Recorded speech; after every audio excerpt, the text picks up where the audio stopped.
Oke, selamat siang Dokter Franky. Siang. Dok, ini sedikit mau nanya tentang kemarin kan Raffi Ahmad sempat melakukan operasi kecil ya. Nih, dok, tanggapan dokter melihat Raffi Ahmad harus menjalani operasi untuk mengangkat benjolan di area punggung dan bahu itu sebenarnya itu bisa dikategorikan penyakit apa sih dok? Oke, berarti kalau di medis semua benjolan kan kita sebutnya tumor, tapi jangan kaget dulu ya. Tumor itu ada yang jinak, ada yang ganas gitu. Nah, kebetulan yang beliau kemarin melakukan operasi itu kan kemungkinan diagnosa ada lipoma. Lipoma itu adalah suatu benjolan jinak itu asalnya dari sel lemak biasanya. Jadi lemak itu dia kadang-kadang berkumpul membentuk kantong. Nah, itu bisa menyebabkan benjolan yang disebut dengan lipoma. Nah, lipoma itu biasanya jinak gitu.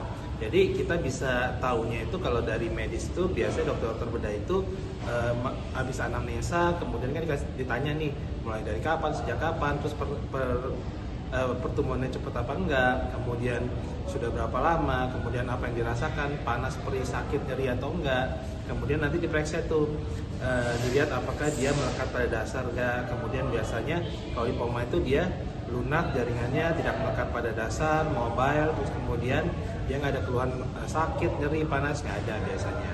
Nah, kalau misalnya emang dia bertambah besarnya kan kalau jinak itu biasanya nggak cepet ya biasanya. Nah, kalau ternyata dia bertambah besar, kemudian udah mengganggu aktivitas, mengganggu penampilan gitu ya, nah itu boleh aja dilakukan operasi. Nah, emang semua benjolan itu kita nggak perlu terlalu takut dengan benjolan, tapi tidak boleh juga dianggap remeh gitu, karena nggak semua benjolan itu adalah kanker atau ganas gitu ya. Nah, jadi kalau ada benjolan yang menetap dan lama itu biasanya kita tidak boleh menyepelekan. Jadi itu kita harus kita periksa, kita observasi, kemudian kalau perlu diperiksa ke dokter, biasanya dokter bedah ya. Kemudian nanti kalau perlu dibiopsi ya dibiopsi, dilakukan operasi, diambil dibiopsi, dilakukan pemeriksaan histopatologi atau patologi anatomi. Nah, dari situ kita akan tahu nih sebenarnya jinak atau ganas. Kalau dia jinak ya berarti aman gitu. Nah, kalau emang ternyata ganas ya otomatis ada terapi atau tindakan selanjutnya yang harus dilakukan. Oke dokter, dok, benjolan seukuran 5-6 cm ini seperti yang dialami oleh Raffi Ahmad itu lebih sering disebabkan oleh faktor apa? Oke. Kalau emang penyebabnya ada lipoma itu sampai sekarang faktor penyebabnya emang belum jelas. Tapi faktor-faktor yang mempengaruhi, faktor-faktor yang resiko itu ada. Misalnya faktor keturunan, riwayat genetik, terus pola hidup, pola makan, makan makanan kan sekarang banyak makanan yang goreng-goreng, jeroan, yang lemak gitu ya.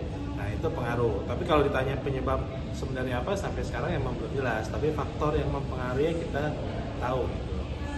Oke dok, banyak orang punya benjolan kecil di tubuh dan sering diabaikan. Kapan kondisi itu sebaiknya diperiksakan ke dokter yang waktu yang tepat itu kapan? Oke, ya tadi saya bilang.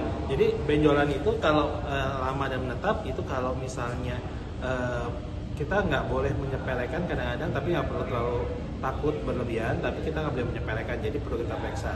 Jadi kapan benjolan itu kalau misalnya nih udah bertambah, ukuran besarnya tadi bertambah dengan cepat, kemudian ini ngomongin benjolan ya, bukan lipoma ya. Jadi benjolan yang bertambah ukuran dengan cepat, kemudian mulai timbul rasa panas, perih, demam, sakit, kemudian dia keras, terus tidak bisa digerakkan dari dasar gitu ya, ada reaksi peradangan, apalagi kadang-kadang timbul pus kan, nah itu kita harus hati-hati dan harus kita periksa. Tapi kalau misalnya lipoma sendiri, itu kalau dia tadi kalau ukurannya udah mulai membesar, kemudian mengganggu aktivitas, mengganggu penampilan, kan bisa tempatnya di mana aja, nah itu boleh dilakukan operasi juga. Nah, setelah itu dilakukan biopsi. Biopsi itu untuk mengecek tadi histopatologi, patologi anatomi supaya tahu sebenarnya ini jinak atau tidak. Kalau jinak ya udah aman. Oke dok, nah, tindakan yang dilakukan oleh Raffi Ahmad itu adalah salah satu tindakan yang bisa dikatakan tindakan yang cukup cepat atau seperti apa menurut dokter? Jadi kalau misalnya emang semua kasus itu diharapkan dengan deteksi dini. Deteksi dini itu kalau pemeriksaan lebih cepat, otomatis prognosisnya jadi lebih baik gitu ya. Nah, tapi untuk kasus kalau emang benar lipoma itu kan jinak dan tidak berbahaya. Jadi jarang banget lipoma itu menjadi suatu keganasan atau cancer gitu ya. Itu kemungkinannya kecil sekali, jarang gitu. Biasanya mah jinak gitu.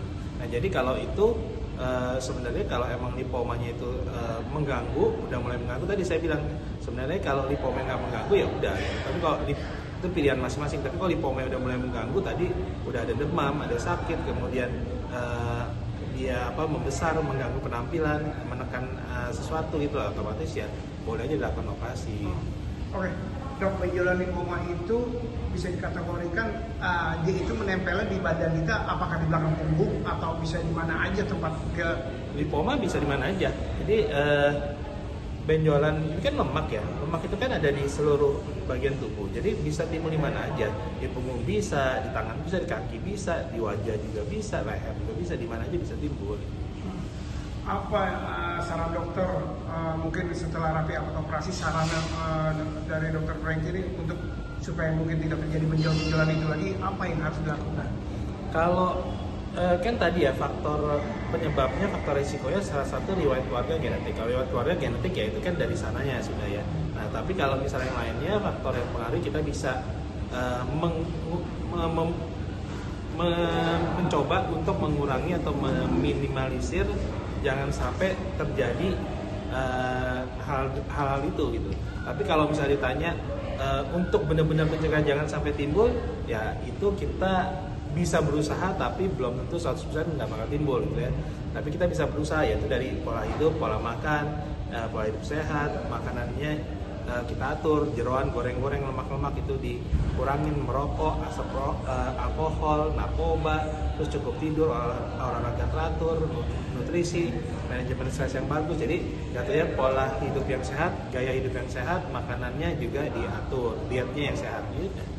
Mungkin ada tips-tips kesehatan dari dokter Franky untuk masyarakat banyak supaya tidak terjadi hal-hal yang tidak diinginkan, jaga pola hidup atau seperti apa? Jadi kalau misalnya untuk kasus lipoma atau seluruhnya? Kasus lipoma. Untuk kasus lipoma, jadi gini, semua benjolan, tadi kan saya bilang semua benjolan itu kalau yang menetap lama itu jangan takut dulu, nggak semua benjolan itu kita sebutnya ganas atau kanker gitu ya. Terus kedua, benjolan itu kalau dia menetap lama dan kemudian ini masalah mau ukuran besar atau enggak, itu kalau dia lama terus nggak hilang-hilang, itu kita perlu jangan dianggap sepele. Kita boleh melakukan observasi, kemudian kita periksa ke dokter, datang ke dokter yang kompeten di bidangnya, nanti dokternya kan akan menganalisa gitu ya. Nah kemudian